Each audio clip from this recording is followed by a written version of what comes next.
committee will be meeting on Monday the 14th. So I just want to remind people of that.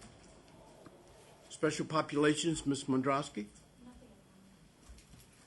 Okay.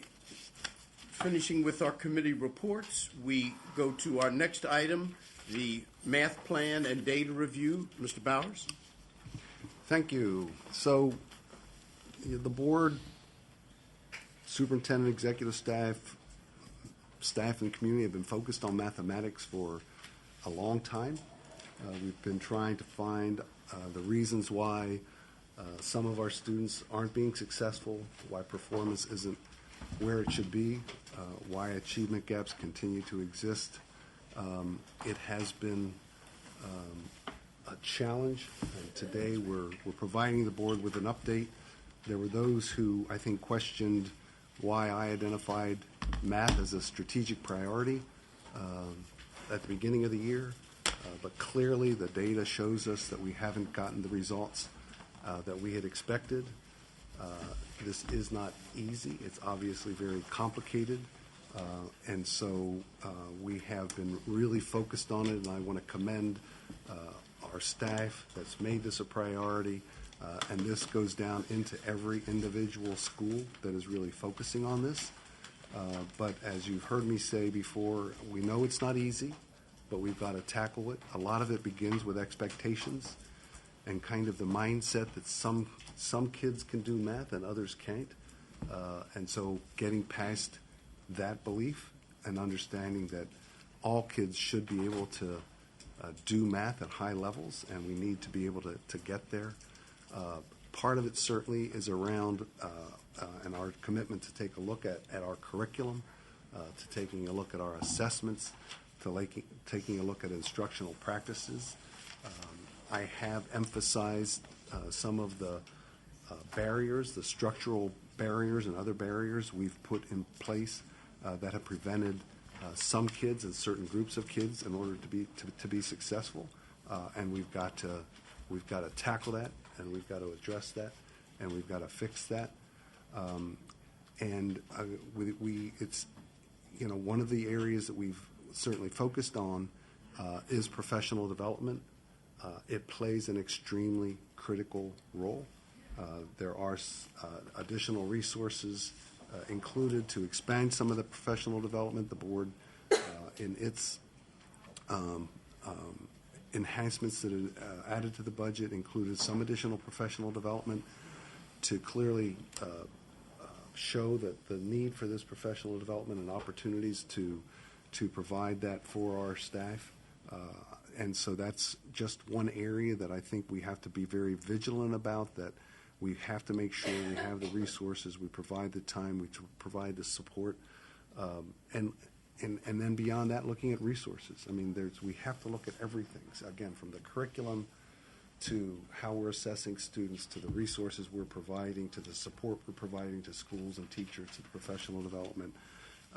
It's very broad. And today you're going to hear about some of the work that's been going on. And one other note, I do want to thank board members for taking the time to go visit Fields Road. We thought that would be a great way for the board to really kind of see, firsthand. We can sit here and we can tell you all of that, or we can show you a video. But you took the time, and it does take time. It's hard to do in 10 minutes or a half an hour. So I do want to really thank you for taking the time to get out there and see what's going on. And I think that I hope you realize that we didn't pick like our best school that's out there doing it. There's good things going on in a lot of schools, and you said, Mr. Durso, that this was a new principal and a new assistant principal. They're forming their team, but they're really focused on the work, and they're doing a great job. And there are a lot of other schools that are doing the same.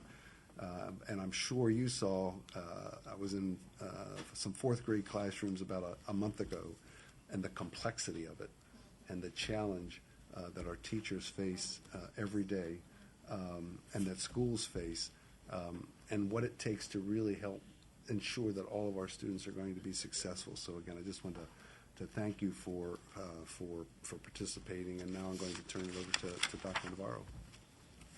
So good morning, board members and Mr. Bowers. Thank you. We are coming to you with a presentation today about how we are structured at the district level to support that work that you were able to observe in schools, and to provide you with an update of how our instructional core teams that we've come to you and talked about do that work of supporting schools strategically and also monitoring district-wide trends. So what I thought we could start with is sort of the call for urgency, as Mr. Bowers queued it up. And the call to urgency gets amplified by a new assessment that frankly is harder than before, but that it continues to show for us issues on variance of how our various subgroups are performing. So if you will indulge me, I know you have all that data in your backup, but I do want to sort of call attention to the urgency of why we are structured the way we are and why we are focused on this area. Click. So I will just use a couple of slides that demonstrate this point. This year we got our results from our math assessments and the PARCC assessments. As I mentioned, a more rigorous assessment by all means, no question about that. But the differences in performance continue to cause alarm as a system of how we are supporting the learning environments for all of our students. While about 66% of our Asian students and about 52% of our white students performed at a level 4 or 5, which according to the state is the levels of passing in terms of PARCC. Our African American students only met this benchmark by 17% of them, and only 14% of our Hispanic students met this benchmark. And so I think this slide still calls to us the urgency of figuring out what the daily instruction looks like, what the assessments, the supports for students looks like across our systems. If we move forward to middle school, and one of our milestones is the level of which our students are doing well in terms of algebra, meeting the algebra milestone by 8th grade, we do overall for all subgroups see improvements in performance as we meet that milestone. And that is encouraging news. However, it is important to note that the gaps between subgroups as we disaggregate this data continue to exist. And so therein lies the questions around the urgency of our work as we work across multiple schools that are every day working to tackle those issues at a local level. And then as we move forward, I wanted to highlight the students that don't either take Algebra 1 by 8th grade or that have to repeat Algebra 1 by 8th grade. And those are our high school students that take the Algebra 1 PARCC. Now, we are different from many LEAs in that many of the other school districts have the Algebra 1 as a benchmark for ninth grade, but we have it as an 8th grade. And it's important for us to then tackle the students that don't meet that milestone for us. How are they performing on the state assessment? And we see here that across the board it is a sort of a sense of urgency. And so these are just a couple of slides that highlight for us the work that systemically we have to focus on. And one of the things that we want to come to the table, Dr. Statham and I and our staff, is to talk about how we structure ourselves as instructional core teams and how we lead that conversation and that work across all of our schools. So similar to the presentation that you heard from us around our work around literacy earlier this year, this presentation is focused on how, as a central office, we are structured to collaborate with schools, to look at data, and to mobilize in changing the structures that affect students' learning, which include the curriculum, the professional development and capacity of teachers, the guidance and leadership to our school leaders on how to support and hold accountable our staff to meeting the needs of students. So with that, I will actually pass it to Dr. Lang. Good morning, everybody. Good morning. Just a quick overview of the discussion for this morning. We wanted to spend some time, as you've heard, we have system-wide elementary math and secondary math plans that we developed last summer and we've been implementing this year. And within the discussion, as we talk about those plans, you're going to hear about some of our strategies for improvement, the things that we're working on, whether it be thinking about curriculum and instructional modifications, professional learning, new assessments. You'll hear some of that conversation. Dr. Statham will take us through some next steps, and then we'll have our discussion. Here this morning to help with the discussion and presentation is Ms. Nikki Hazel, who's Director of our Elementary Curriculum and District-Wide Programs, Ms. Diane Morris, Director in the Office of School Support and Improvement, and Dr. Darrell Williams, who's our Associate Superintendent for Secondary Schools. So Nikki's going to start us off. So good morning. Morning. As you heard earlier this summer, Mr. Bowers charged our schools and offices with developing mathematics plans that supported the system targets and would yield improved student performance results. The instructional core team developed a mathematics plan, and early components of that plan were shared with principals and other school leaders at the beginning of the school year. And the goals of the plan include, as you can see there, high-quality curriculum and instruction and consistent implementation of assessment and monitoring of the instruction.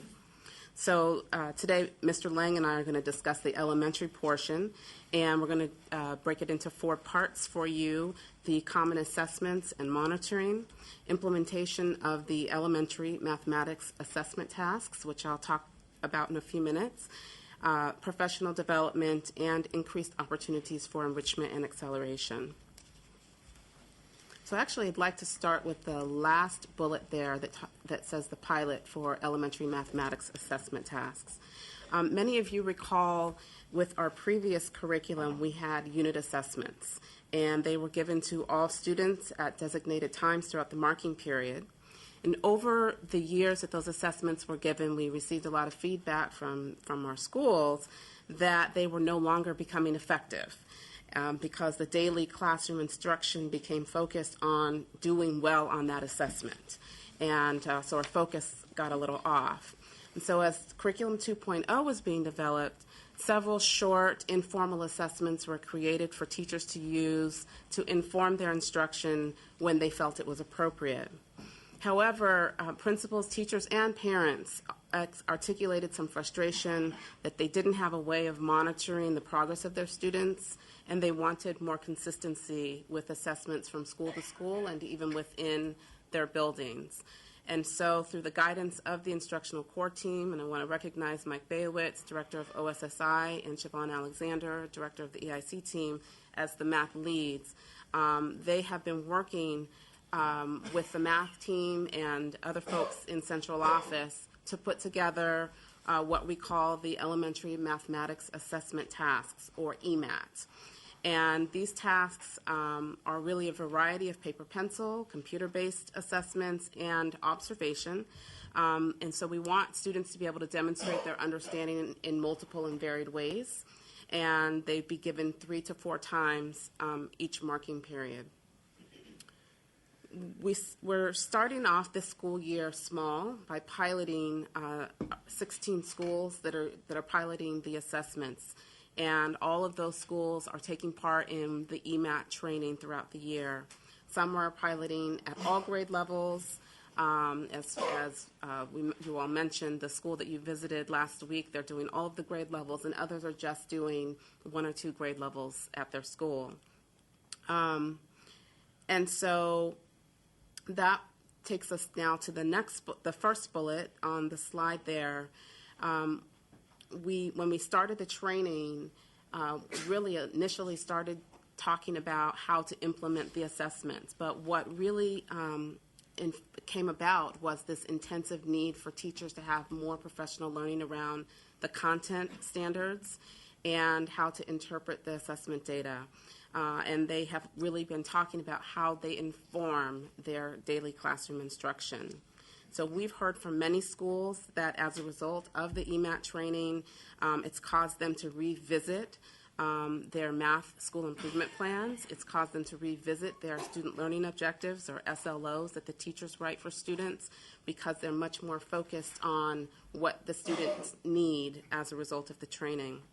And teams have shared that their conversations during their collaborative common planning time has really changed to focus on specific students. And I also want to recognize Heather Jones, supervisor of the math team, for coordinating all of those trainings for so many of them.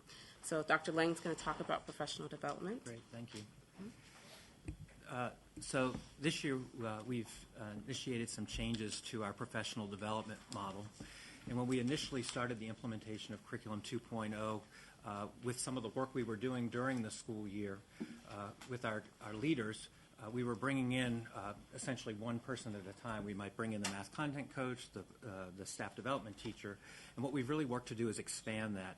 So instead of bringing them in individually, we're now bringing them in as groups, and then also adding a teacher or two from each school to develop much more of a core team approach to hearing the professional development and bringing it back to their schools. And this was based on some feedback that we had heard from schools. In addition, when we started the professional learning in the summertime related to math and Curriculum 2.0, we essentially provided teachers with one day in the summer. We had some videos and some other kinds of resources that they could use during the year, but it was essentially that one time of face-to-face professional development to get introduced to new curriculum and new instructional ideas. So again, based on feedback and with the help of the budget, the FY17 budget expansion, we are increasing the amount of professional development this summer. We're going to bring in our teachers for 2 days. And in addition, again, based on some feedback we heard, we're going to actually have those teachers come back, or at least groups of those teachers, particularly in our Title I and focus schools, during the school year at certain points. And what the teachers were saying to us is we get a great introduction in the summer, and as we got into the year, they really felt like they needed to come back for some additional professional learning. Our plan is for this summer to focus on grades 3 and 5, and then next summer we would bring in grades K through 3. In terms of the professional development focus, you can see there essentially focusing on the curriculum or the content standards, enrichment and acceleration, the formative assessment pieces that Ms. Hazel was talking about, as well as monitoring our student performance. As you all know, we're now in about our 5th year of implementation of Curriculum 2.0. And as a result, we want to step back and do a comprehensive review, as Mr. Bowers was stating, of our curriculum and our instructional program. And we see this taking the form of some feedback from our stakeholders, as well as benchmarking with other schools, and talking to some external experts. You all may remember when we initially developed the math curriculum, we brought in some external experts. Some of them actually sat at the board table and presented. And our thinking is, it's been 5 years now. You know, we wonder, what are they saying about the implementation of the Common Core State Standards? What are things that they're seeing in other districts that they would recommend that we change? So we think this is a great opportunity to take a look at where we are and make some changes as needed. We've, as Mr. Bowers stated and created a charge, we've also been looking at our compacted mathematics enrollment and the disproportionality there. And when you look at that, we see many more fewer African American and Latino students enrolled in accelerated math than we do white and Asian students. And so stepping back from that and looking at data, we do have data that shows that more students could be enrolled in accelerated curriculum. And we've also been talking with some of our schools who have used the process that we implemented, but also look beyond that process to identify some additional students this year and are seeing some real success of those students. So we are discontinuing the centralized process for identifying students for accelerated curriculum, and we are going to provide some guidelines to schools which will allow them to have some more flexibility in the identification of students.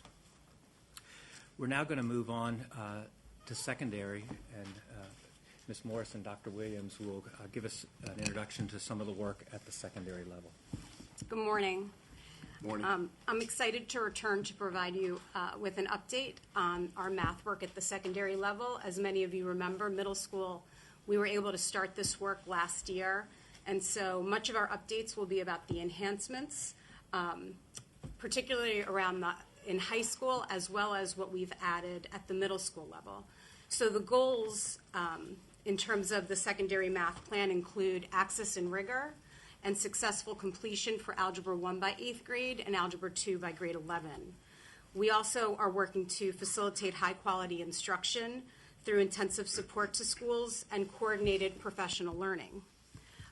This professional learning is really coordinated and focused on the instructional leaders within the school to establish processes, structures, and expectations for their PLCs around that collaborative planning, and also a collection of evidence about instructional practices in the classroom.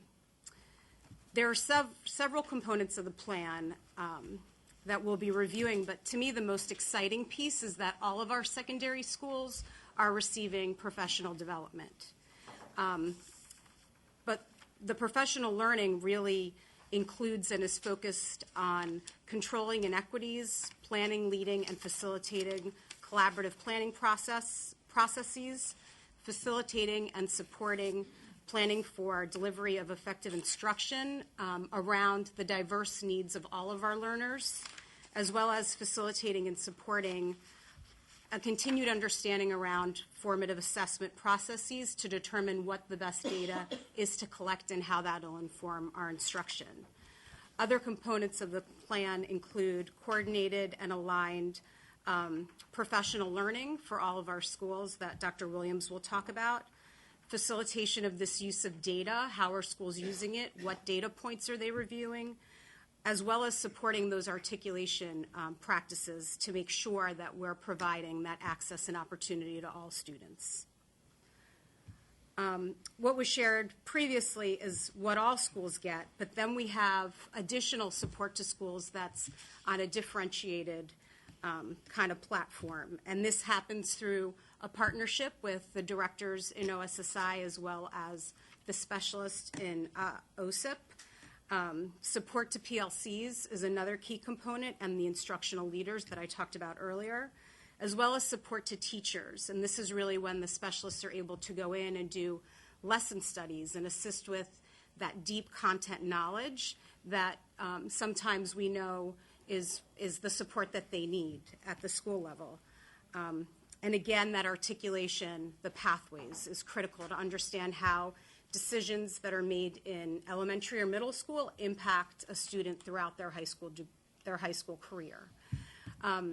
The supports to schools occurs on a regular basis. Again, it's differentiated, and the schools really help guide what that work is. They share what their needs are and where they want supports, and then we're able to fill in those gaps.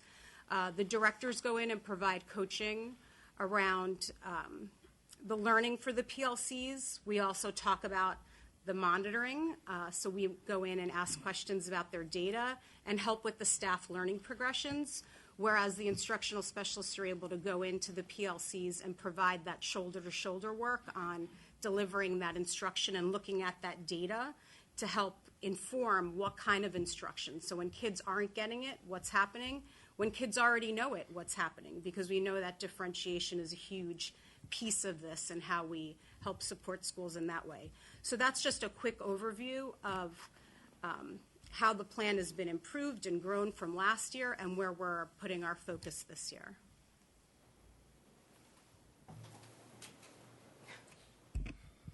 The instructional core team, good morning, everyone. Good morning.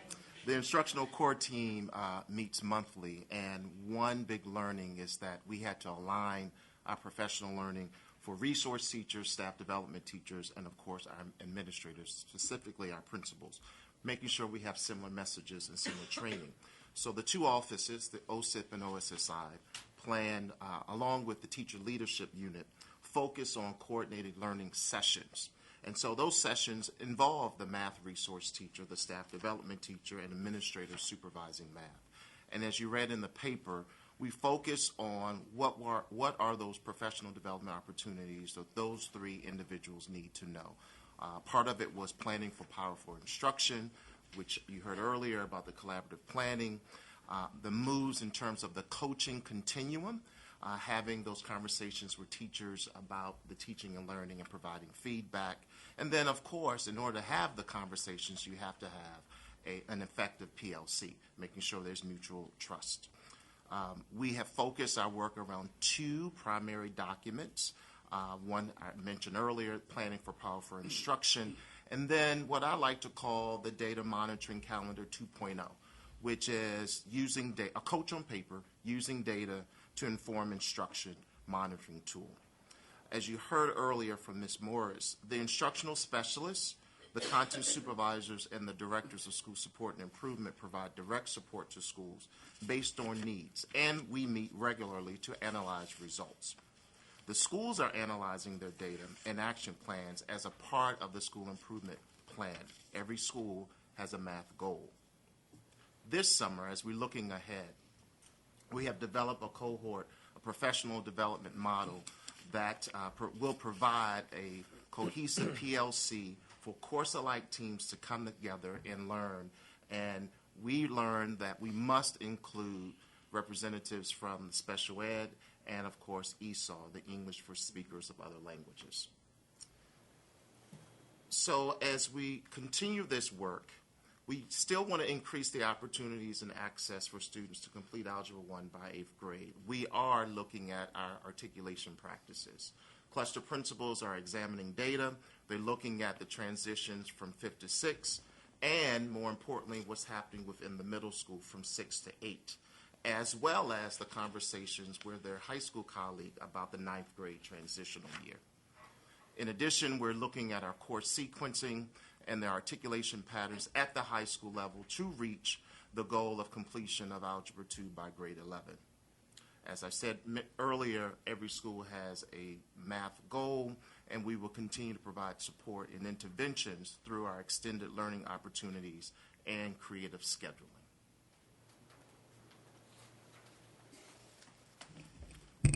Good morning again. What I'd like to walk you through are our next steps and really sort of focus in on what will look different over the next few months and into next year. So as you've heard, we are coordinating and aligning our professional learning opportunities for our teachers, teacher leaders, and administrators. We're delivering customized, sustained support to schools based on their needs. This is the work that the team has referred to in terms of through the ICTs, but also within OSSI. Our directors target that support based on student outcomes. We're also looking at our tools that focused on math content, assessment tasks, and monitoring of student performance to target and differentiate instruction. So we know what gets monitored gets done, and we'll continue to implement and monitor the elementary mathematics assessment tasks. You'll hear a lot about that. You've heard about MERL on the reading side. This is EMAT on the math side, if that helps at all. So for high school courses, we're developing marking period assessments that will replace semester final exams, and it also, and I stress this, gives us an opportunity to monitor student learning more frequently, which is more appropriate so that it can inform any adjustments that we need to make to support students. And at the middle school, we'll use data from existing common formative assessments to monitor instruction, student performance, and the effectiveness of the curriculum. So as we approach the 6th year of implementation of the revised curriculum aligned with Common Core, which is Curriculum 2.0 at the elementary level, and then we roll it up, we'll conduct both external and internal reviews. We need to determine if the revised curriculum is really helping our students meet those high standards and are allowing them to demonstrate math proficiency. We're also going to be looking at, and we've started this work certainly in my office, but collectively, who we're hiring to teach math. Are we finding the candidates with the strongest math content knowledge?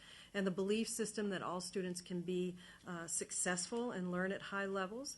Are we hiring teachers who understand the impact of teacher-student relationship and the impact on learning there? And once hired, which teachers are assigned to teach different courses?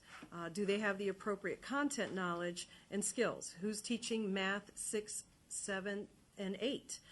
We certainly know that one of our milestones is Algebra 1 by 8th grade, but we need to look at what precedes that. Who's teaching Algebra 1 to students in 9th grade?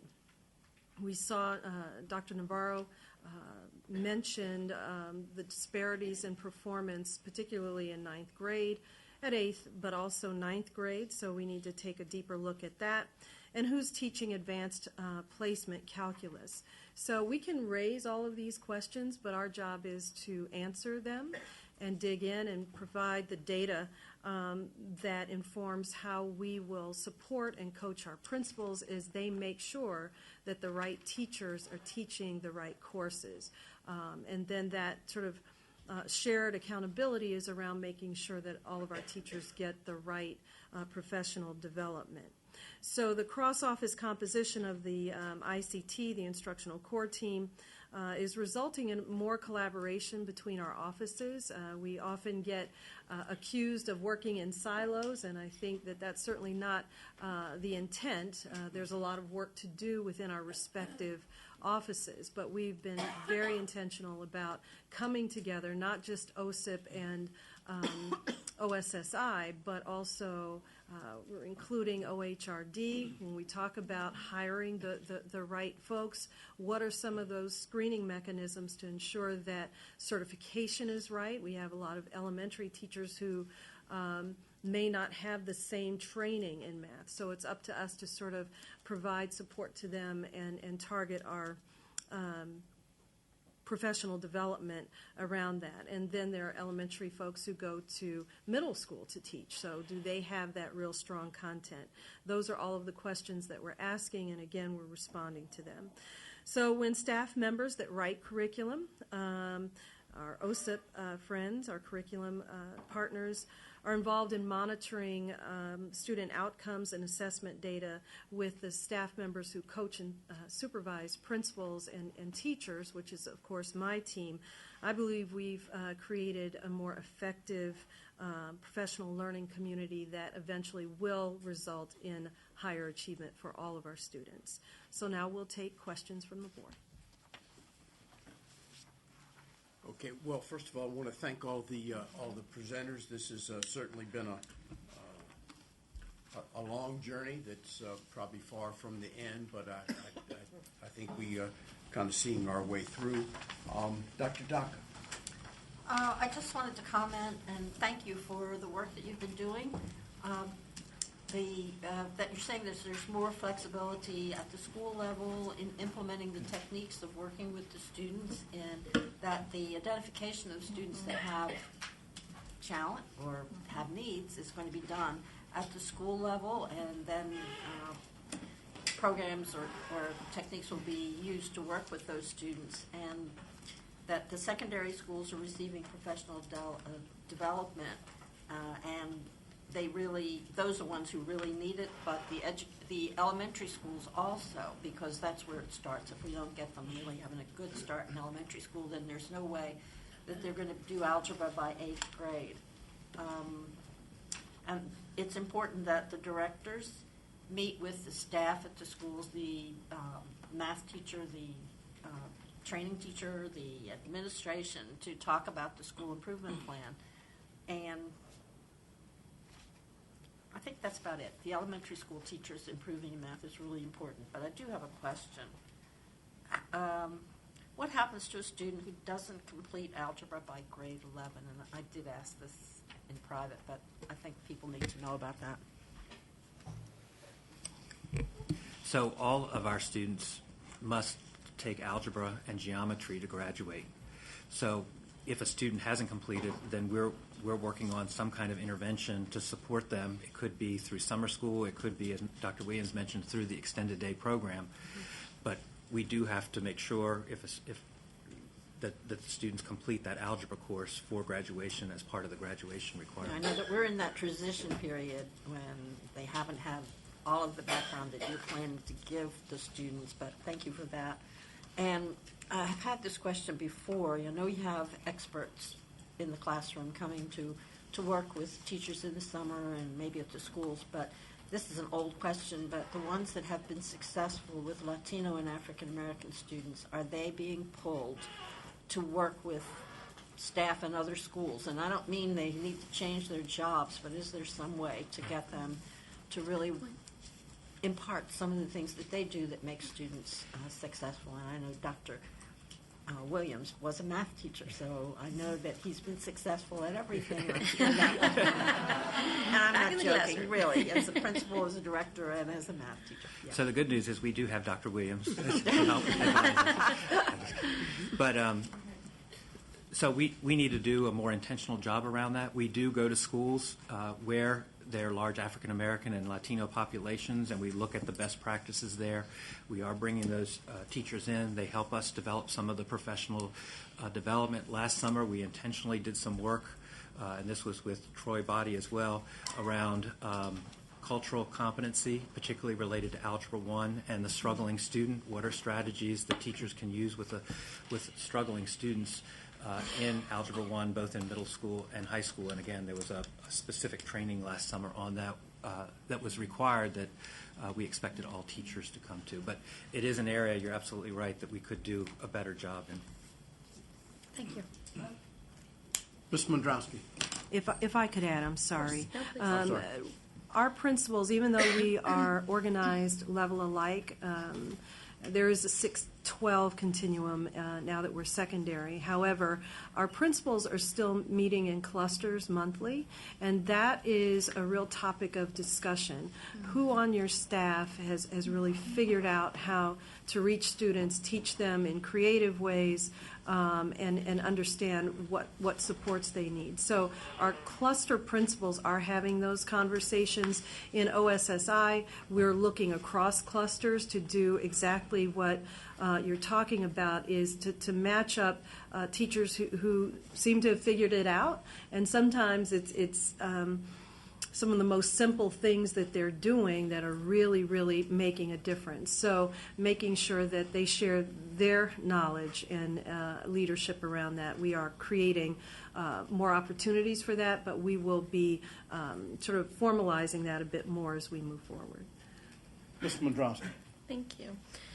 Thank you all for your presentation, and thank you for the time that you all took at the schools. It was, it's always great to get into the schools and see what the actual work is taking place is. And I know, I found it just, I don't want to say exhilarating, but really, it was really cool. It was neat to see the work that they were doing and the way that they're now engaging students and the hands-on approaches and the large groups versus the small groups and all of the different activities. So thank you for taking the time to share all of that with us. I do think it was an excellent exercise in learning for us.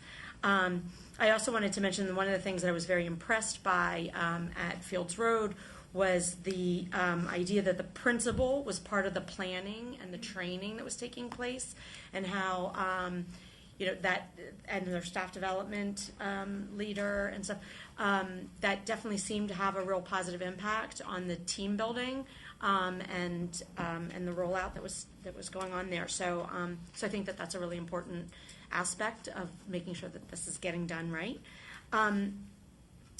My question is, and I know that you wrote about it some in the packet, but we still hear concerns about the curriculum rollout, and I know there are parents who would like us to take a hiatus for a year, mainly because they feel like their kids who started off at the year one every year, they're the new kids, and they so I guess if you could just speak a little bit to how we're coming and all that, and whether or not we can take some of this intensive training that we're giving to some of these, to some of the different curriculums to put towards the final stages of the rollout. Do you understand what I'm saying? So if it's calculus or pre-calculus and Math 8, I guess, are the next ones coming. Could we really focus some of the resources to make sure that those particular classes are especially prepared to kind of buffer? Oh, sorry, I'll turn it off. Thank you. So one of the things that we're doing is looking at the curriculum rollout. So for example, the Common Core state standards essentially go through kindergarten up till Algebra 2. So pre-calculus has some components of Common Core only because the way we had structured it in the past. So in other words, within pre-calculus, the current course, there's some content knowledge that is now in the new Common Core standards, which we've had to move down to Algebra 2. It's not a significant amount of content, and so our plan is to actually, and we've heard this feedback both from parents and teachers, to reduce the changes to the pre-calculus curriculum next year. So there won't be the significant change that we've had in the past.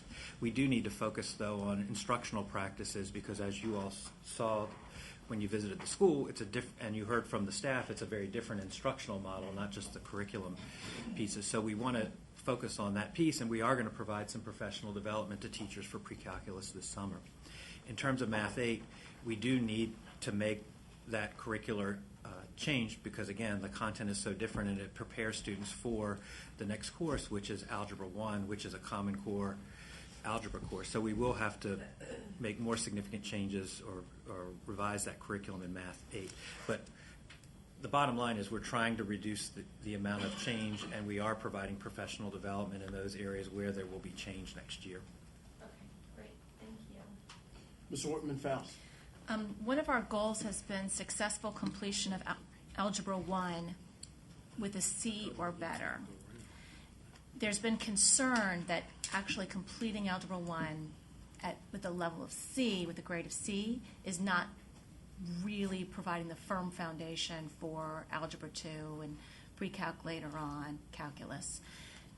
Have we tracked the students who've received a C for how they've performed in Algebra 2 and calculus later? And are we using some of these supplementary whatever that you described for those students who get a C or lower? And I did hear that you're doing more around instructional practices, to help students who are struggling, and I appreciate that. But So in terms of the first part of the question around the C, I mean, our grading structure is set up so kids can earn an A, B, C, or D and earn a D and still pass the course. So while we have that structure, although the C is an important benchmark, we still have students that even earn lower than a C in the course. So I just want to put that out there. Secondly, we have looked at some of that data, and clearly students who do have an A in the course or B in the course are much more likely to go on to calculus and take calculus and be successful in calculus than students who earn a C. So again, it is sort of a breaking point from that B to C category, and I think it's something that we have to continue to look at and work on. So are we doing something about that? I mean, Well, I want to jump in terms of the role of the instructional core team. So we have looked at the data, and we followed students who were in Algebra 1, 7th grade and 8th grade to see what was happening in the high school, particularly in Algebra 2 and Honors Pre-Cal, and the data's all over the place. And so we realized that because of that, the teams decided we have to go into the school and say, what are the conditions, what's happening, and really go back to good first instruction. So as much as we are pushing students for rigor, as much as we see a C in this particular school, the kids end up going to a different high school. And so that data is not, it's compelling information, but it's drawing us right back to the role of working collaboratively and looking at how are teachers planning, do they have the resources necessary, how's that instruction, you have the written curriculum, how it's being taught, and for us it's going back to an effective PLC. So are we providing the time for teachers to come together and plan? So we're constantly looking at that data. As an ICT, we looked at various patterns. The other question that came up about double period math, but when we saw all those factors, when we followed the kids, we saw a variance in performance. Some kids were continuing to do well. Some kids may not have done well earlier, but later on, the maturity, the exposure, the teacher, the supports.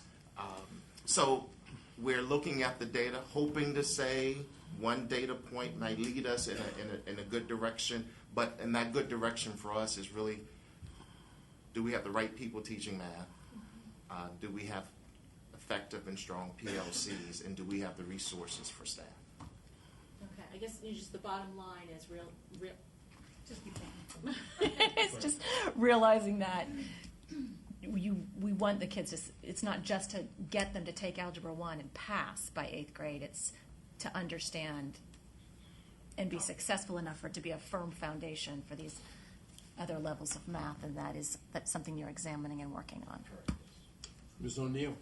So, piggybacking on what Ms. Mondrowski talked about with the rollout, there still seems to be concern among the parent community, and it was particularly felt this year with Algebra 2. And I know that when we had the conversation, the briefing, that there would be additional training for Algebra 2 teachers over the summer.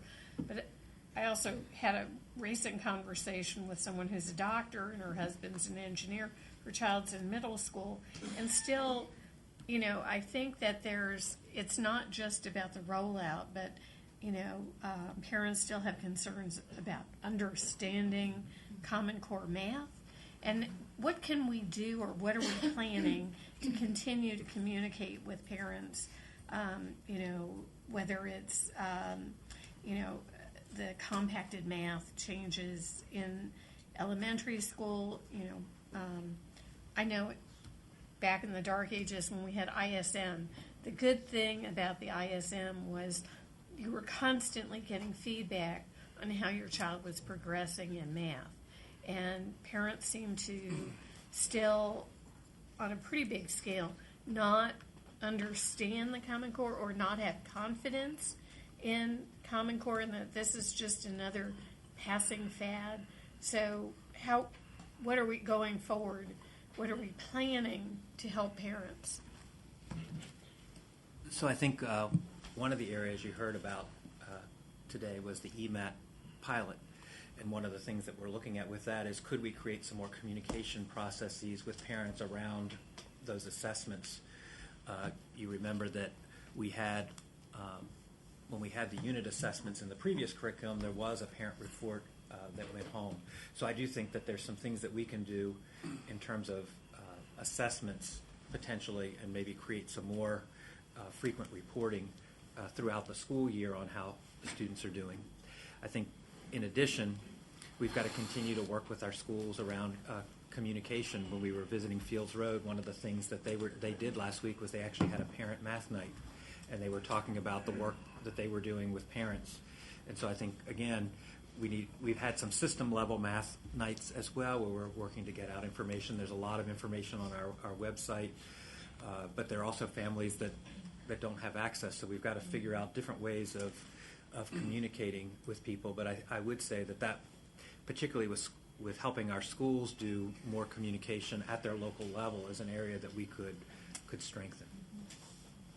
If I could just add also, we had a really powerful meeting with MCCPTA about this topic.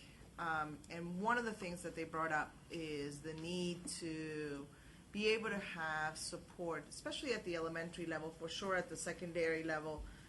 Sometimes parents sort of shy away, or are trying to figure out the math complexities of supporting their students, but at least to begin at the elementary level with something that almost follows the year for parents. And so we had a really great conversation. There's a wonderful energy in MCCPTA to help us co-design and build this. It's very early in the stages, but part of what it would be is utilizing multimedia, utilizing some of our fabulous teachers to sort of help parents get a short version of what their kids will experience, let's say, for the next 6 weeks in mathematics. What's the end goal? What are things that you can do at home? And we began this work in Curriculum 2.0. The schools have a document that tells them almost on a weekly or biweekly what is sort of the outcomes that students are going to be learning at the elementary level in mathematics and in literacy. But we want to sort of bring that up, that document, digitize it in a way in which people can see sort of short videos and communicating that work. And it was a really strong, powerful meeting with MCPTA to help us co-build that, because we hear a lot that what the parents also want is being able to help their students through this. And around the table when they came to meet with me was a great representation of the complexities of helping families with students with special needs, families whose English may not be their first language. And so this is a work in progress that we're starting to conceptualize and try to figure out how to operationalize, but we hope to come back to our families with something that they can use as they move forward. Can I also add that every summer we work with the MCEA Teachers Union to develop resources to support the curriculum, and 2 summers ago they developed newsletters for parents every marking period, specifically around mathematics and parent-friendly language around what would be coming, and they chunked it in about every 4 weeks, what would be coming at each grade level. And so those newsletters are also available on each school's site. It says teacher-created newsletters in mathematics, and so they are really very helpful in understanding what they're learning, but also they give samples and kind of help parents understand what we mean by some of the language that we're using in mathematics and what it looks like. So that is also available for parents. Mr. Kaufman. So I want to follow up on the conversation, I guess, on EMAT. There's been a lot of conversation about standardized assessment and how much time it's taking, and I appreciate that this is being piloted, but how much time will these assessments take, and how are they? Is this going to be an issue where it's taking away time from instruction? How much? How exactly will individual teachers do this testing for individual students? And I would say that in the world of ISMs, I remember those, and I think people really like the information that they provided. But I'm just curious how these EMATs are working, and whether or not this information, what's the relationship maybe to the standardized report cards that we have? Is that going to provide different information, and any plans to change our reporting? So the EMAT assessments are directly aligned to the large measurement topics that are found on the report card, and directly aligned to the standards that teachers are teaching. And so the math team has done a really great job, one, of making sure, again, that they're varied assessments, so it's not a one-on-one, sit down with each student and give the assessment. It can be, but we also are providing paper pencil, so it can be at the end of a lesson, sit down and during your independent time, complete this assessment. It can be computer-based, so during your independent time, take a Chromebook and complete this assessment on the Chromebook. And so we are not hearing anything about taking time out of the instructional day the way you might hear it for a reading assessment or something like that. But so that has been very smooth, and it is directly aligned to what they're teaching in the classroom and directly aligned to the report card. Mr. Barclay. I wanted to go back to the slide that you had on the Math 5 Park performance level and start there. The numbers that are in there, I just wanted to try and get some clarification to understand the magnitude of the problem that we're addressing, and then to help us to kind of figure out what that means for us. So just to go through it, 17% of African American students are at that level of what Park would say passing, and that means the lighter and darker green, and help me if I'm incorrect on that. So I'm just going to run through the numbers based on that first assumption.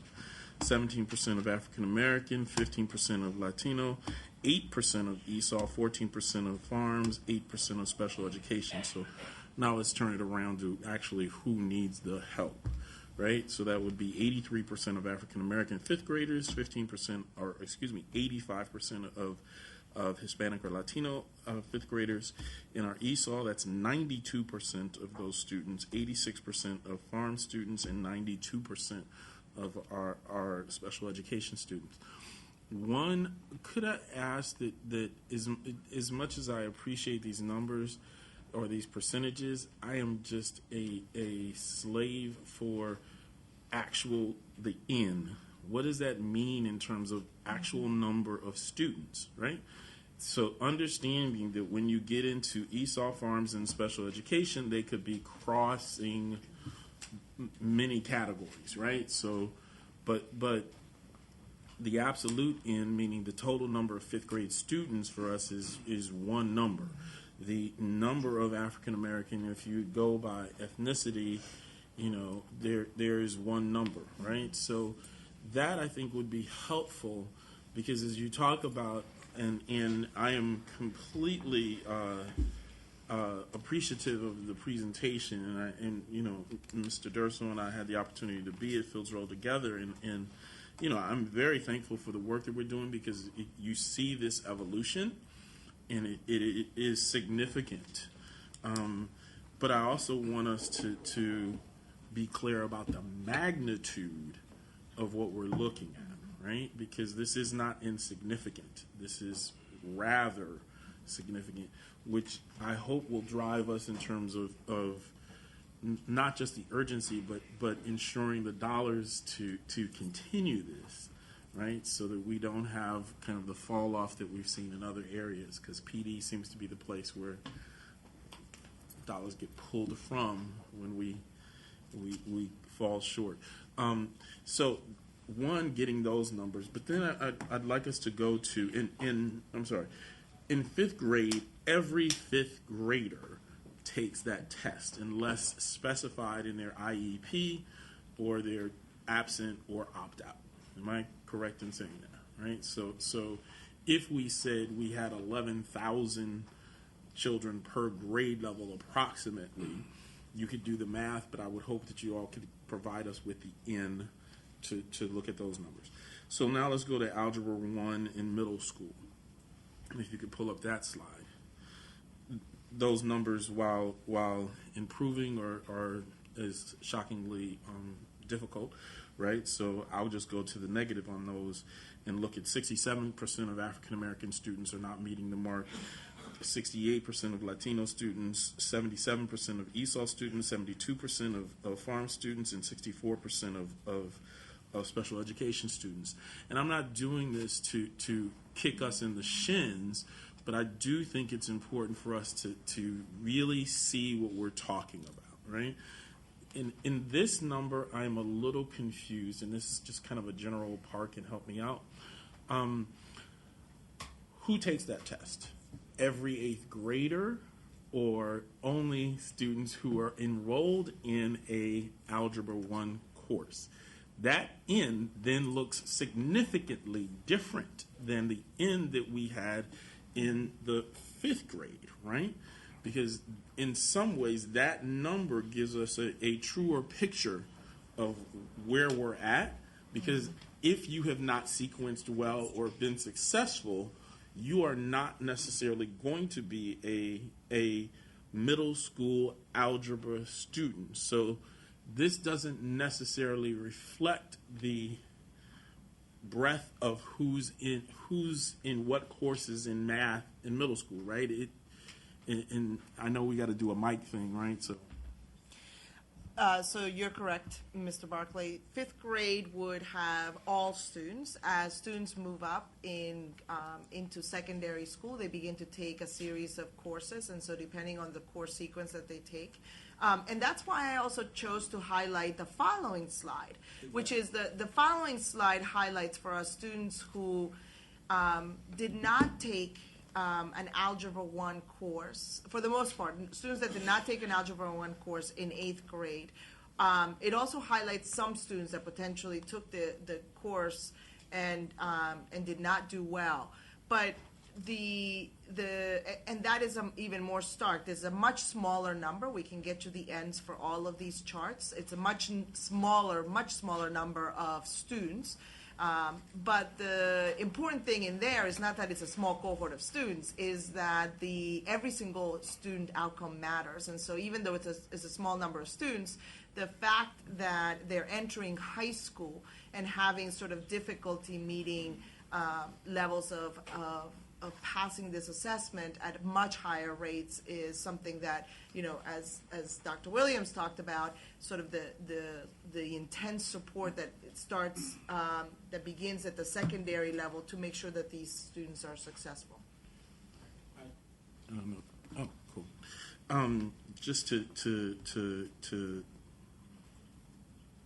go through round one, and the other thing is that Dr. Williams, I think it was slides that you were speaking to, we spoke to the kind of the next steps in focusing on hiring and placement of students or teachers. Actually, that may have been Dr. Statham, excuse me if I got the person wrong. Definitely hear that. I guess the question being, and I know that you've answered some of this, and Dr. Daka asked this question repeatedly, right? We know that there are schools that are beating the odds. We know that there are teachers who are terribly successful, and I hate to use terrible, but they are incredibly successful with whoever is in their classroom, right? And how they're being used, and I think you all answered that. I guess the question is, one, what are the plans to scale that? And I'm thinking about the schools, if there are, because this data gives us very specifically or generally across the grade level or who took the test, but it doesn't give us that, at X middle school, we've seen incredible success for these reasons. And I know that the ICTs are that broad plan, but I'm just really looking for, if we see a school that and let me go to the bad side of this, if you will, which is the ones that aren't successful, right? If we've seen they have very few young people who have been successfully passing algebra in the 8th grade, what are we doing both with them in terms of how they're structured, the who it may be, and then looking at where do they feed from, right? And that issue. So I'm going to just briefly state that you all mentioned how enlightening it was to actually see the program being implemented in schools, the math program, and how much you learn just by being in that space. And so I liken that to the work that Dr. Williams and Dr. Kimball do with their directors every week. So I'm going to ask Dr. Williams to talk about how they have those conversations about identifying who's doing well with all students and what are the conversations they're having with principals to make sure that the appropriate adjustments are made. And for those teachers who haven't gotten there yet, it's very much like we talk about with our students.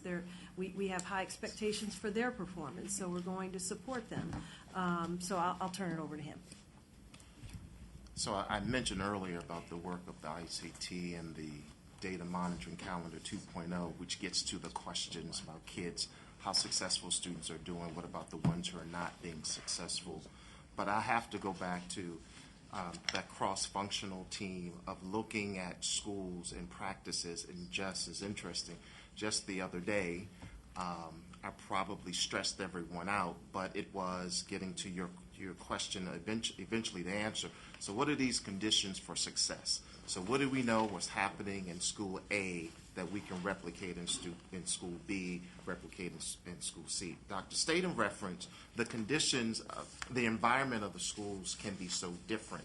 And that's the beauty of the cross-functional team when you have the director and the instructional specialist or the content supervisor sitting down with the team at the school to hear what are their struggles, whether it's the new curriculum, whether it's the set, what are the struggles? And so there's some of that work about providing opportunity for teams to come together and to study and analyze and look at data. But we're at a point now, we've been talking about this for a while, that I'm pushing the team, what are those conditions? There's certain things that should be happening in every school. How do we replicate that? And when it's not happening, how do we support and coach? The beauty about all of this, the classroom teachers, the content specialists, resource teachers are very open.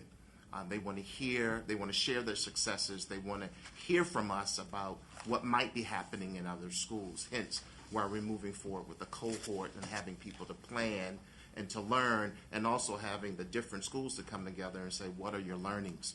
But I think at this point, and the principals said, yes, come on in. We've been talking about this for a while. The other piece that we're starting to see, which may be controversial, I don't know, but the whole SLOs. So we're looking at who are the students not being successful.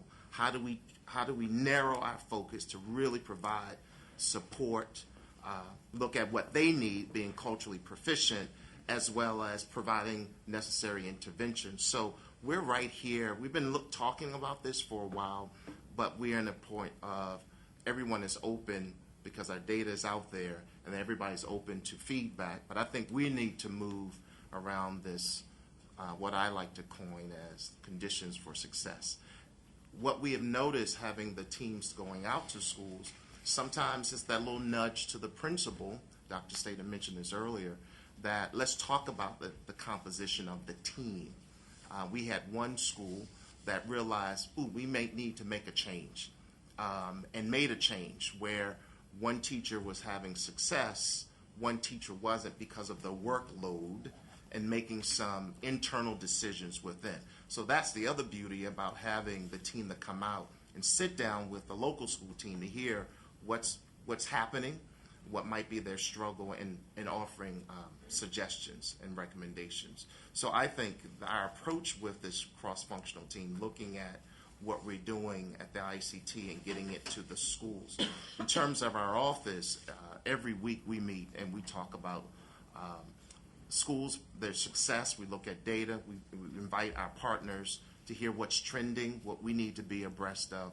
And so I just think that coordination and communication is really helping us to narrow our focus, provide differentiated support to our schools. Who are your partners? Partners, OSIP. I always say OSIP. But we also have been including OSIP, Office of Curriculum Instructional Programs. Thank you. The Office of Student Services and Special Ed. We meet regularly with the Office of Safety and Security.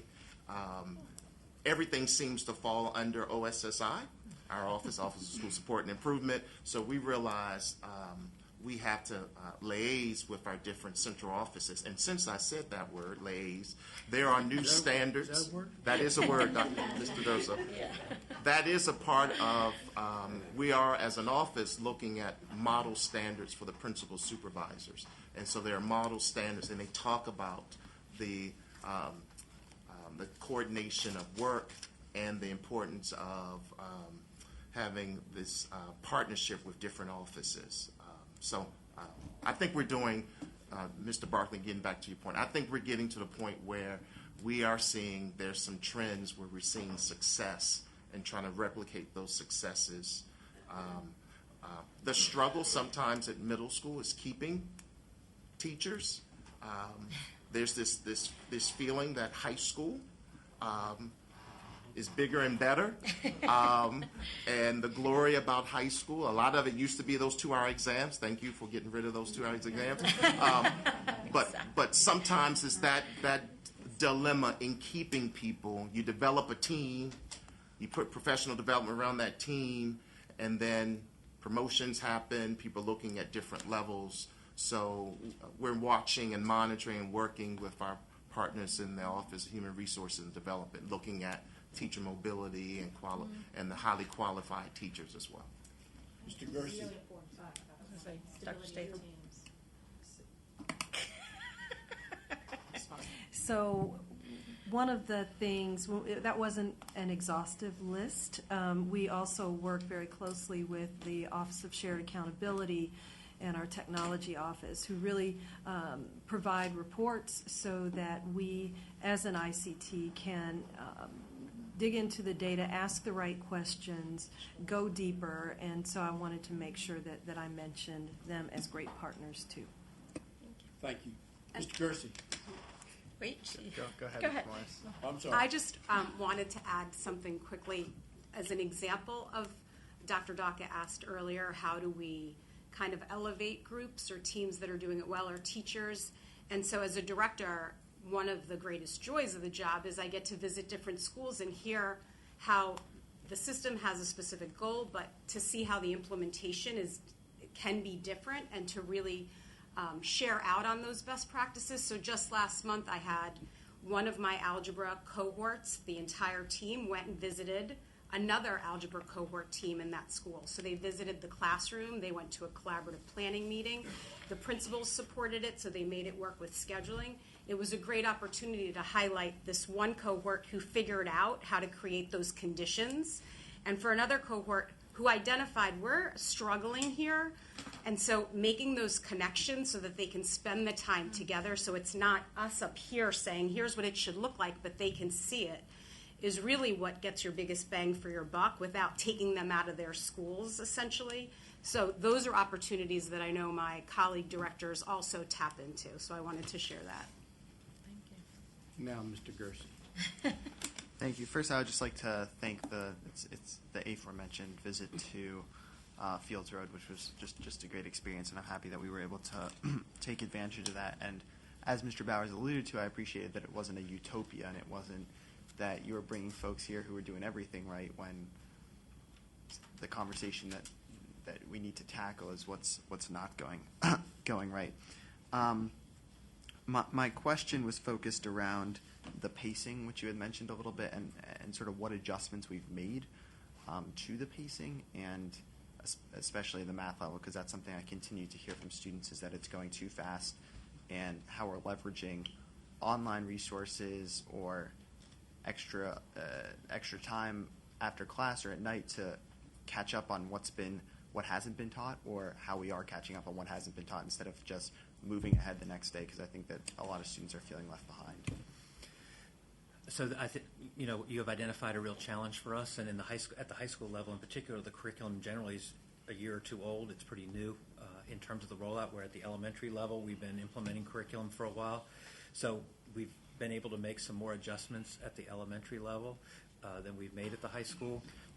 I'm really hearing it at the middle school level, especially. Okay, and I would say the same thing. I mean, if you think about it, we're implementing Math 7 and IM for the first time this year, so we're kind of in the throes of pushing out that newer curriculum. And I would say for any teacher who's teaching the curriculum for the first time, and we've heard this along the way, it is a struggle to learn a new curriculum, to think about these new instructional practices, and to get all that down and do it really well the first year is a challenge.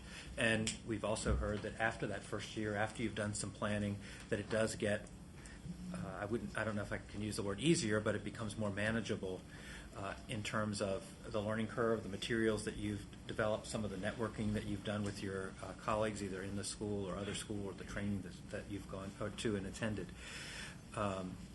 So I think for at least another year, this is going to continue to be something that we're challenged with, and that was part why we wanted to go back and do this review, was to really take a look at, is all of the pacing where we needed to be. So in the elementary school, we have heard, for example, in K through 3, where we've been implementing a few years, that there are some pacing concerns, and it's actually more about it's moving too slow.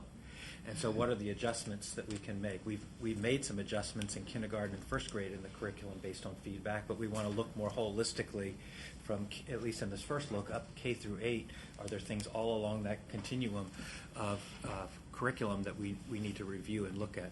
In terms of resources at the middle and high school, there are online resources in the new curriculum. We have essentially an online textbook. It's called a flex book that teachers can use with the curriculum, and the students can access at home or using technology within the classroom.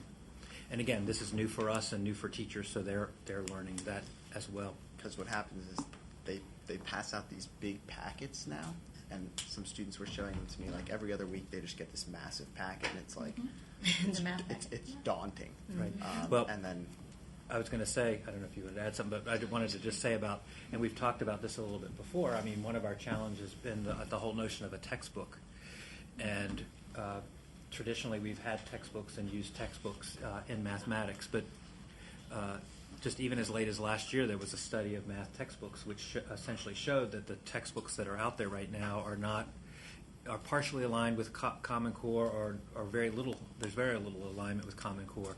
And so when you think about the expense of purchasing textbooks that are over $100 each, and knowing that that textbook is kind of evolving, and I'm sure that there'll be new textbooks that come out later, but that's why we decided to take this flexbook approach, because it allows the teacher to pull different resources and make them available. But you're right, there is some of the challenge of providing materials to the students that where before they might have been able to look in a textbook and see sample problems, the teachers producing that on through copies. And the last point that I'll make before I yield the floor for this morning is that I think Mr. Bowers had touched on expectations, and I think that at the 9th grade algebra level, that's really where some of those disparities in terms of expectations are highlighted, because there's kind of a stigma, I think, associated with taking algebra in 9th grade, both among teachers and students, and you're taking algebra in 9th grade, and I think that there's just an expectation that those students just flat out can't do math, so I think we need to change that narrative. Just around the pacing, this is where the instructional specialists have made all the difference in our schools. Last year, they helped the teachers identify really back map with algebra, and we saw the bump in the 1B exam. Teachers had the time to review. The kids didn't feel so rushed. This year, they're really focusing on the IM curriculum and helping with pacing along with that, because it's new. But that's, if you ask me, the biggest kind of where we get the biggest returns right now is when our math specialists are going in with collaborative planning and helping the teachers differentiate and identify where do we need to spend the majority of our time, what do all kids need to know, versus what's the nice to know pieces if you had that extra. So that's been a really great thing to see, and we've heard staff be happy about having them there to help. Ms. Mondrowski. I just want, before I ask my question, I want to kind of continue on that for a second. Interestingly enough, one of our partners from the Collaboration Council, April Kaplan's here, and last week we were having some group conversations with people throughout Montgomery County, and one of the things that kept coming up was the stigma of being on grade level, both for children as well as for what staff's perception of that might be, and how we do change that. I mean, I don't know actually how to change it, because particularly when you have, your kids who will say, well, I'll say you're on grade level, and they're like, that's the slow class.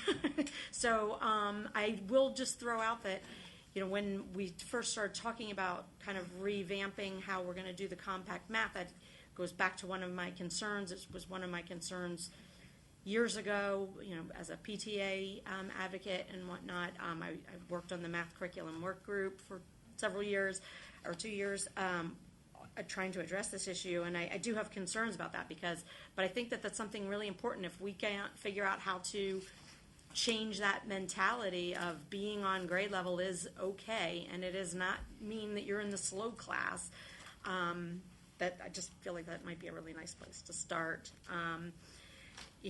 We had some really funny, interesting conversations where people were like telling their friends' kids that they need to be in the accelerated classes so they can meet a smart girl and stuff like that. And we were sitting there like, okay, my kid's smart, but whatever. My question goes to, kind of touches on several of the things. One of the things that Mrs. O'Neill, for example, mentioned. How much videoing do we do of like our training courses or our lessons or spotlighting some of what we feel are best practices? Because I feel like that's something that could be used not only for training that's not even mandated. People, if our staff know that, hey, there's a really great training video on this curriculum that they can go on and watch. It also could be a good way. I know there's a lot of parents who feel like they don't understand what the curriculum is anymore or how it's being taught.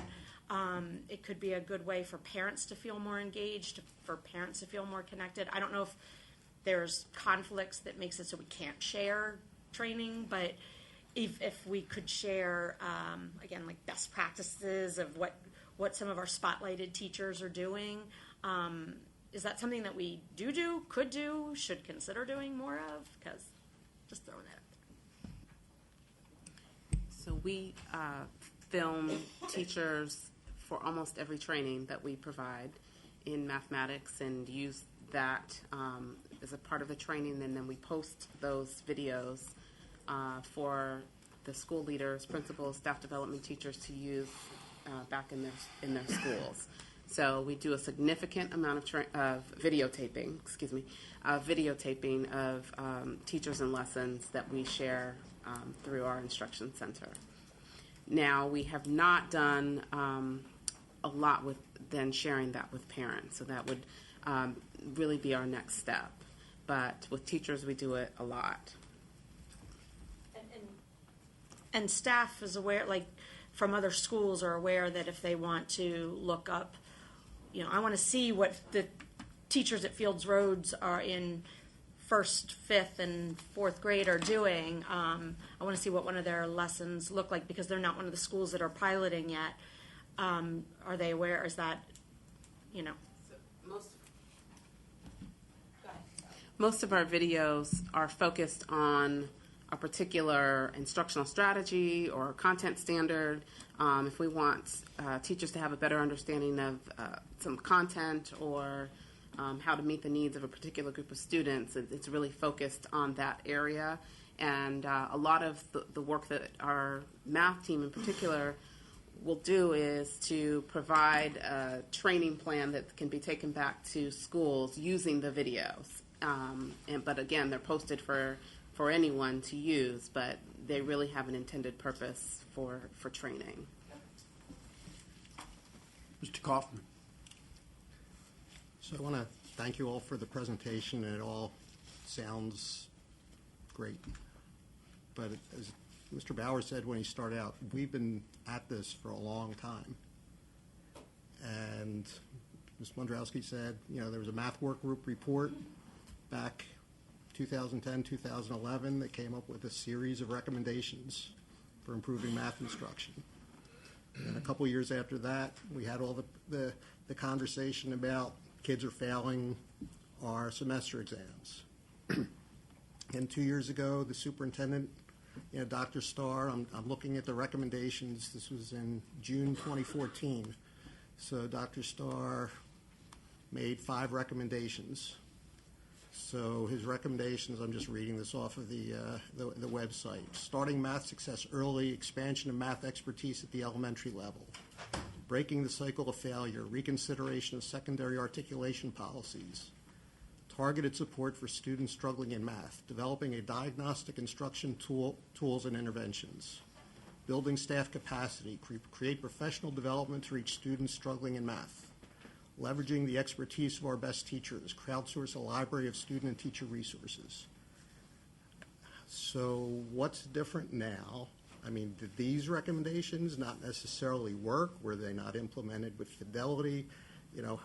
How can we expect, why should we expect different results now? And I'm just asking you to react to all of the recommendations that we've had over the years in terms of improving math instruction, and what's different now. So when the math work group made its recommendations in I think it was November 2010, some of the recommendations were around acceleration, around going deeper in the curriculum, around the way teachers do planning. I mean, there were as you point out, there were a whole series of recommendations related to that. At the same time that was happening, we were just initiating our implementation of the Common Core state standards. And so, I mean, I would describe this as a journey, because if you go back even earlier, I mean, we had some looks at curriculum and instruction back around 2000, 2001, where we identified some challenges. And I would say, you know, if we look not just in this district, but in our neighboring districts and across the country, math has been a significant issue for actually generations. So it's something that as a nation, as a state, as a district, that we continue to struggle with and look for solutions. I would say that in each one of these iterations, we've built upon and tried to learn from what we've done before. So if you think about that math plan, the 5-point math plan, and some of the things that you mentioned, for example, around assessment, I mean, that fits right into the EMAT piece that we're now talking about and evolving to in terms of student assessment. So we can go back. I can't say that we've done every single thing, and we definitely haven't done every single thing in every iteration of some recommendations.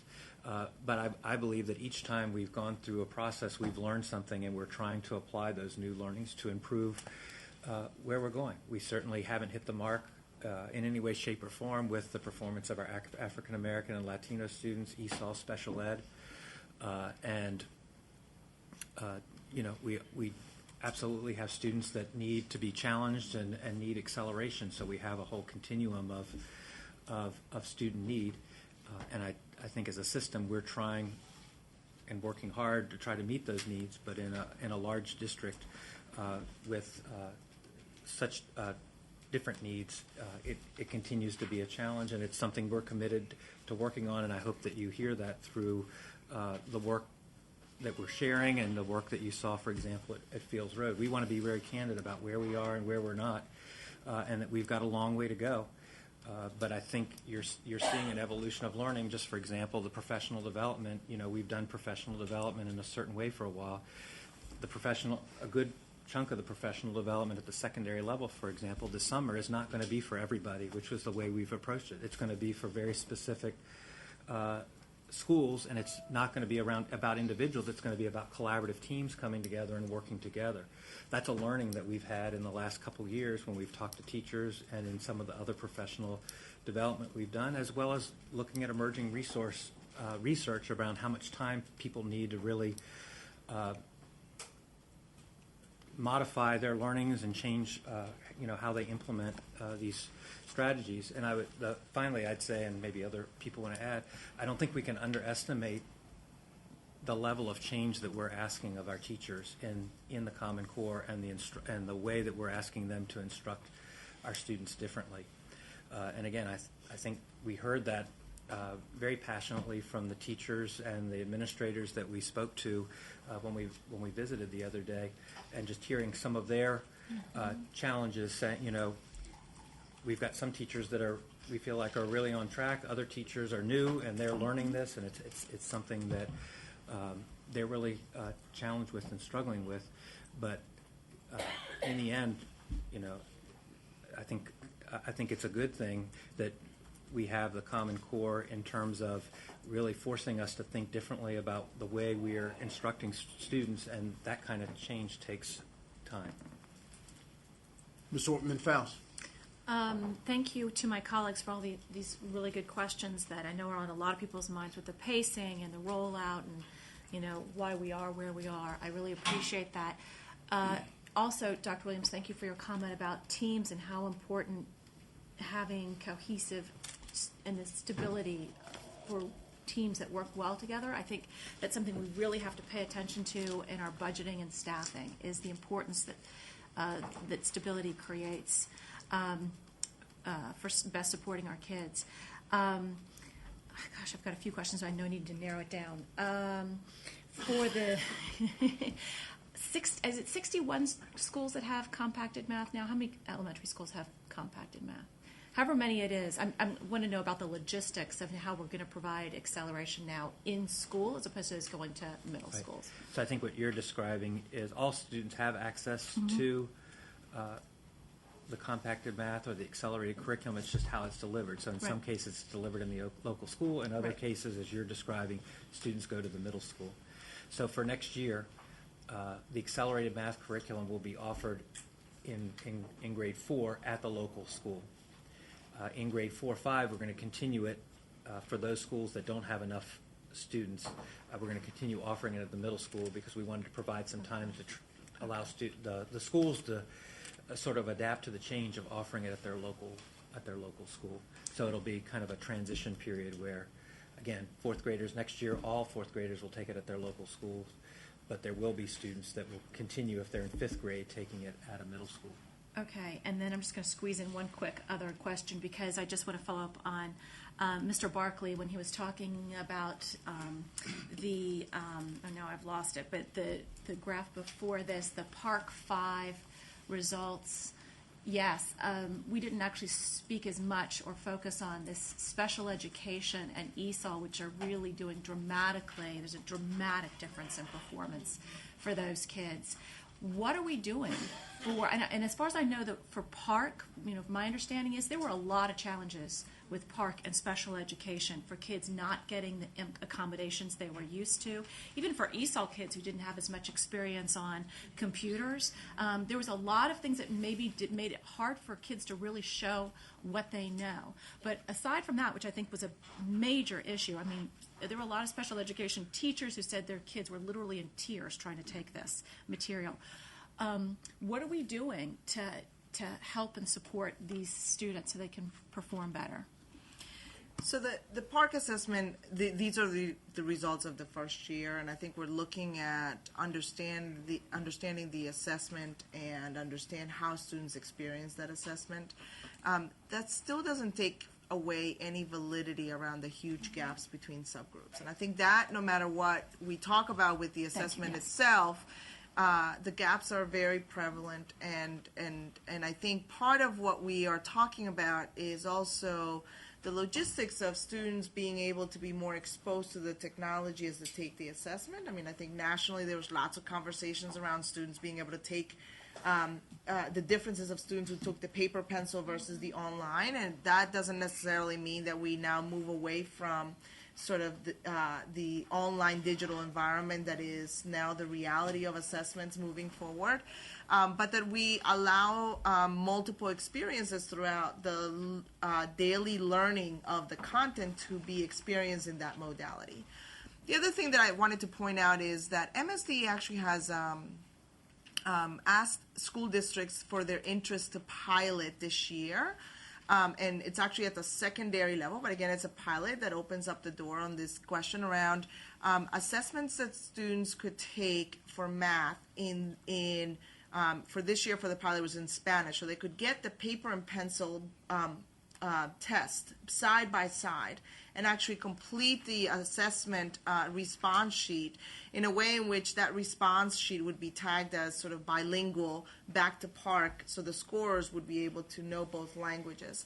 And we are taking part of that. We are very interested in seeing this question around what we want to find out is what do students know and how are they able to portray that, and are there certain environments that inhibit that ability to come through. So we are participating in a small pilot to look at a few students who have sort of academic content knowledge or language in their native language and be able to see if that also influences the Park assessments. But I think the question for us is we've had lots of conversations around this idea of also exposing kids to the learning environment digitally so that we make them sort of more comfortable. And this is pronounced with kids who, it's even more necessary for kids who have learning disabilities and you need lots of sort of supports and accommodations and strong transitions to that type of learning environment. And also for students who are learning the language as well, and can sort of get caught up in some of those pieces. So, your point is very well taken. Is part of it are those opportunities that we engage more and more students with sort of understanding the platform that they will engage in when they take these assessments as part of their daily sort of and not even just the platform, as you say.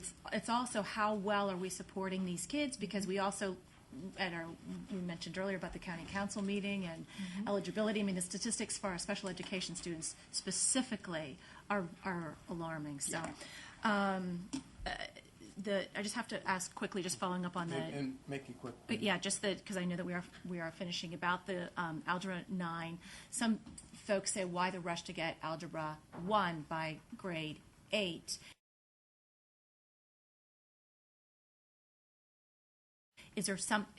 What is the reasoning? Is there something that they're not going to be able to get before they finish high school, whether it's a science or calculus by whatever?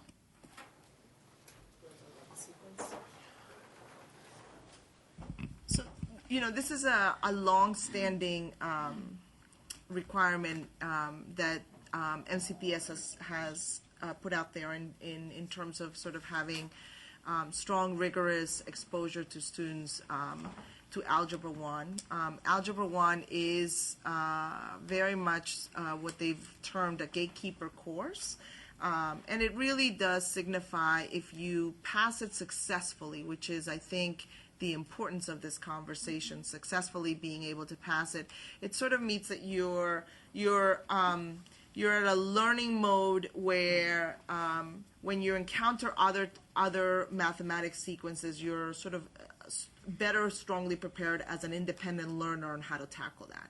And I think we have placed Algebra 1 in the 8th grade as a goal for us as MCPS, and it is very much the large number of students that take Algebra 1 is very much a testament to the fact that if you look at how we compare ourselves, not just nationally but also internationally to other places, there's lots of students who take Algebra 1 by 8th grade.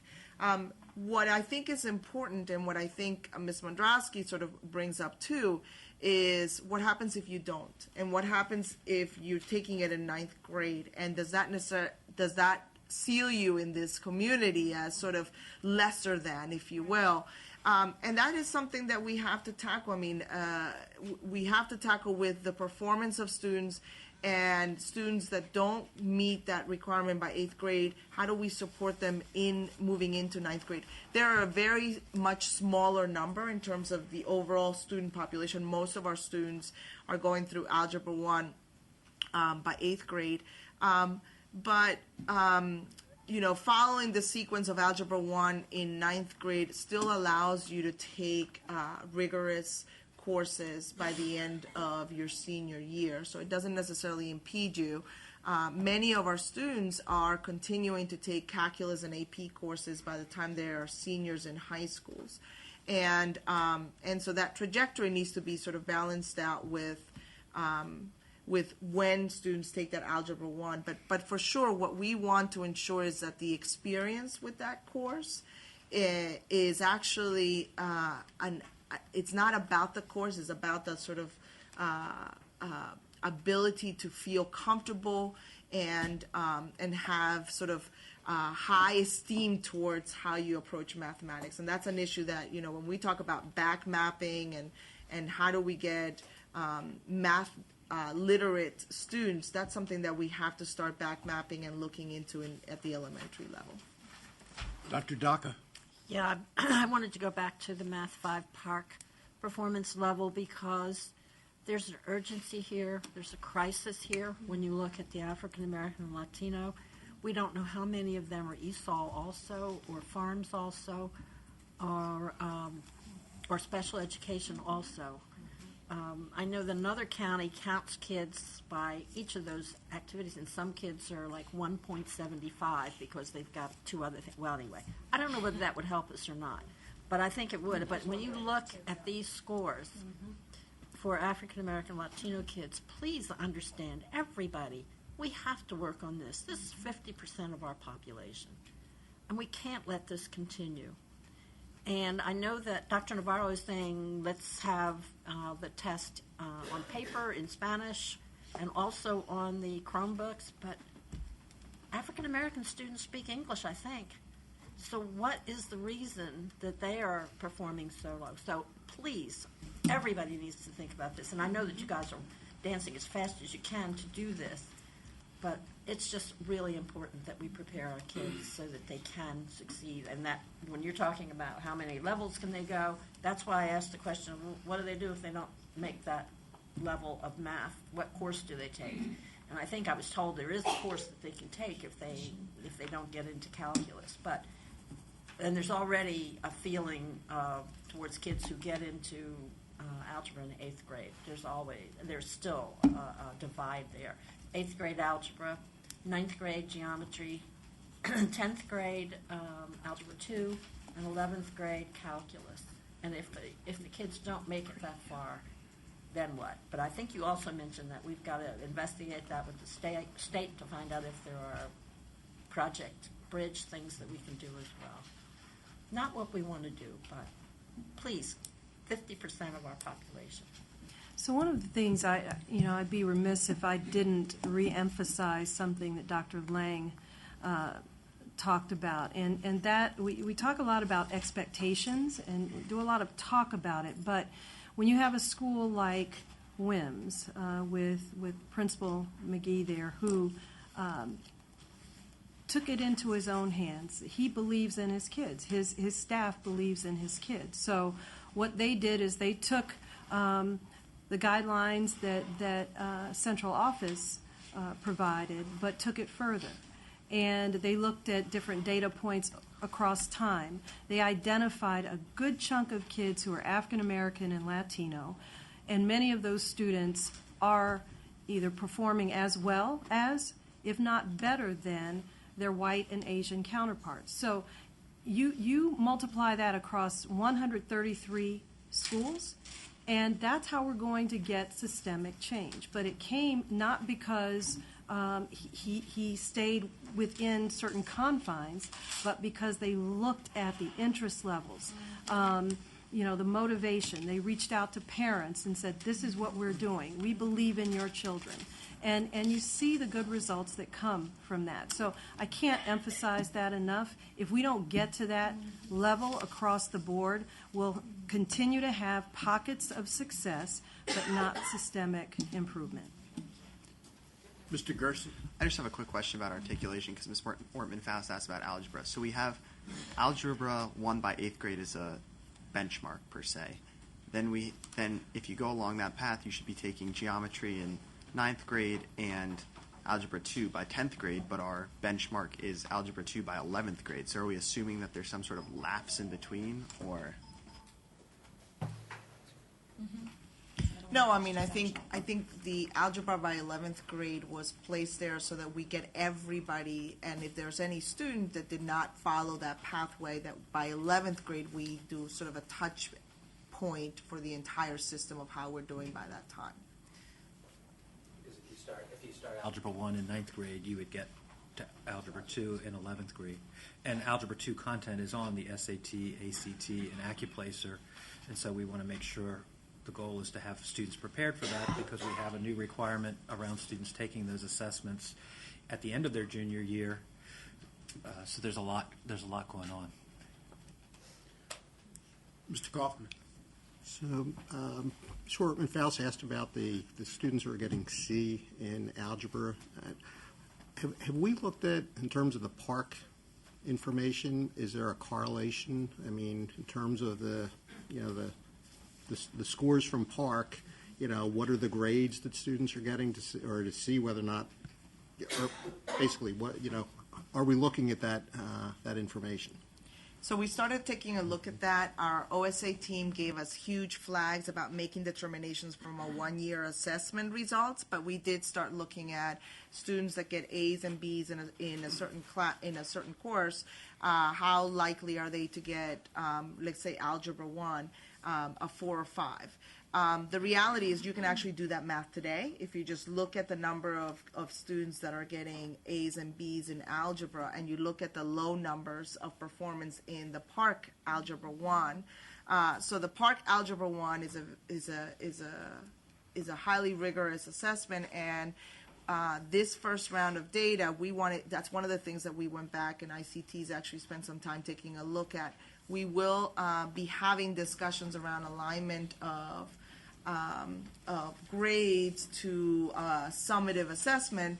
We need to see more of the summative assessment to see the trends of performance of groups. Yeah, I was just curious if there are schools where maybe the kids are getting A's and B's, but they didn't do particularly well in terms of the Park results.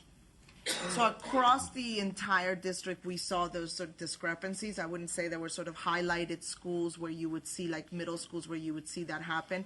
It actually occurred in a whole bunch of different places. And so therefore, OSA raised its sort of data flag and said cautionary in terms of drawing conclusions on this. We have to look at multiple years worth of data and then look at patterns. And I think, we as administrators want to jump on some things and mobilize very quickly. They wanted us to be able to actually look at patterns, looking at the Park results. So, we're itching to see Park results for this spring, because then that gives us sort of 2 years worth of data, and then we can really assess sort of these pieces. But we will be internal. We already started having those conversations around the grading and the assessment on a summative assessment such as Park. We're also looking at the association of MAP and Park. So that's work that's doing, yeah. Mr. Barclay continually reminds us on these occasions about the percentages versus raw numbers. With our 8th graders across the system, what percentage take algebra in the 8th grade? Do we know?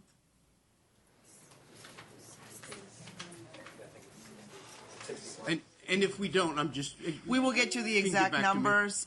We're probably somewhere in the low 60 percentiles. Remember, we have 137 students that took Algebra 2 in 8th grade. Then we have a certain number that take geometry in 8th grade, and the rest. So we will get you that breakdown. And I also heard Mr. Barclay ask for the ends in every one of these charts. I know that you received in your memo the percentages. We will make sure that you receive all of those back with the ends also showing. And is there a nationwide or any kind of research that says what percentage of 8th graders should be taking Algebra 1? Because I just worry. I think our full steam ahead acceleration days may be behind us. But I think there's still vestiges of that. And one of my worst memories were 8th graders in December at one of our middle schools still being put into algebra. Is there an agreed upon number, or maybe we don't know? So the research varies. I think the conversation for us is whatever we set the standards to be is the disproportionality in outcomes that we really have to tackle. So I think we can definitely have the conversations around, is it algebra in 8th grade, is it algebra in 9th grade? But I think the real purpose is to tackle the disproportionality no matter where we place that to be. And I think as a system and as a community, we have to wrestle with grappling that first and foremost, because the outcomes of the Algebra 1, even though, you see them sort of, as kids spend more time with the curriculum, they sort of bump up in the Park results. It's really what we're seeing with every single grade level beforehand around the disproportionality in performance. And therein lies the why you have to get up every day and what you have to do your work and question yourself individually as am I doing the best work that I can for all of my students every day. And I think that's a conversation that we've had here, we need to continue having, and the action and the monitoring and the accountability of all of us to change that is sort of at the core of this discussion. Okay, let me thank Dr. Statham, Dr. Navarro, and your teams for, I think, a healthy discussion that certainly is to be continued. and we will follow up as necessary. We are now at the point where we will break for lunch and return at 1:55. Thank you.